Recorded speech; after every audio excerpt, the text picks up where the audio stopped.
Now, we the programmers, we know this. It's kind of called like ghosts in the machines or whatever. Where it's like you can't you can never take those out. You just really can't. So, which is why it's really important that no matter what you're using AI from, you can't detach the critical thinking part of it, and actually validating the information that you get. So, I hope that's not. No, you briefly went over, but I was going to tell you to tell everybody what you actually do so that, um, especially you guys are all professionals, and that's one of the benefits that I'll say I've had in doing some of this is I've come across very informed people in their fields that can help a lot of guys out. I say it all the time, and like I said, I like to be here for a long time, but I'm older, but a lot of these guys are much younger, and I tell them all the time, I didn't have this information. I was in my 40s and 30s. Otherwise, I probably wouldn't know any of y'all.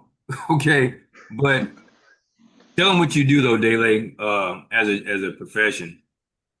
So I'm a software developer. I've been a software developer since 2008. So I create and maintain commercial applications thus far in my career. And I did have a consulting business for a while. But I've actually recently moved into um, dev engineer, which is kind of like cloud engineering as well. So And there we go. And I think Mike went over that he's an entrepreneur. Everybody's much smarter than me. I'm just a guy that fought back. And that's what I think is the basis and the foundation for all of this. Um, Real quick, And Derek B, just a comment. go ahead, Rick. So kind of what Dale mentioned is that with AI, you have to make sure that you get the information in correctly in order to get decent output.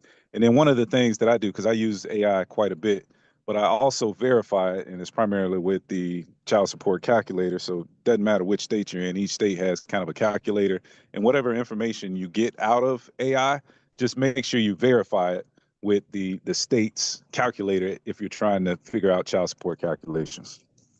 I definitely appreciate that.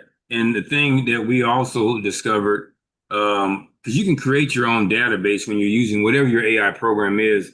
I don't know how they do it in other programs, but we use really sophisticated stuff and stuff that's kind of high end. But no matter what it is, can't they create their own database, or am I improper in saying that? yeah, I mean, you're not wrong because that pertains to the tool that we use, Westlaw. But for ChatGPT, it's the same as uploading the documents that you wanted to help you with or help you analyze. So Okay. it might not necessarily be a database, but it's essentially a way of feeding that AI input on which you wanted to analyze and maybe probably help you draft on or strategize on. Okay, cool. And that's what I was talking to you about earlier, Mike. DB, you had a comment that you wanted to make? Yeah, yeah, nah. Like everything you got these guys touching on, man, it's the same thing that's happening in South Carolina, and specifically with my case. You know what I mean?